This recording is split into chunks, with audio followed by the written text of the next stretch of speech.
সংগ্রামী সাথী ও বন্ধুগণ, আমার সর্বশেষ পয়গাম হলো, দেখেন বাংলাদেশের ধর্মীয় রাজনৈতিক দলগুলো আমরা আগে শুধুমাত্র ধর্মীয় বিষয় নিয়েই আমরা রাজপথে কর্মসূচি পালন করতাম।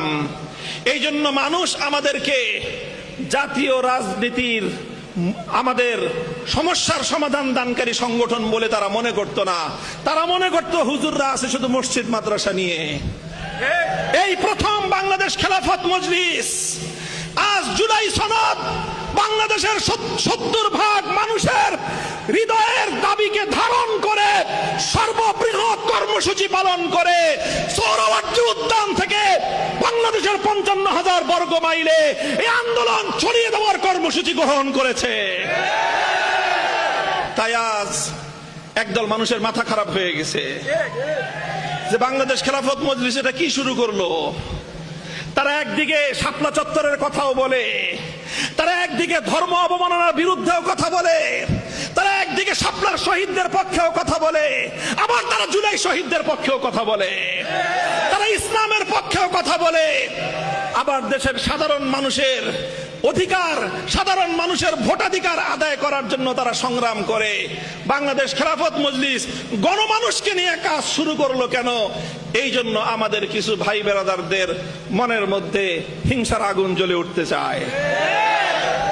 আমরা বলি, আসুন এই আন্দোলন আমরা একা করতে চাই না, আসুন আপনারাও যেই হাতে হাত রেখে জুলাই বিপ্লব আমরা একসঙ্গে করেছিলাম, সেই হাতে হাত রেখে আবার আসুন ৭০% মানুষের ভোটাধিকারের সম্মান এবং মর্যাদা প্রতিষ্ঠার জন্য প্রয়োজনে আমরা আরেকটি গণ অভ্যুত্থান করব।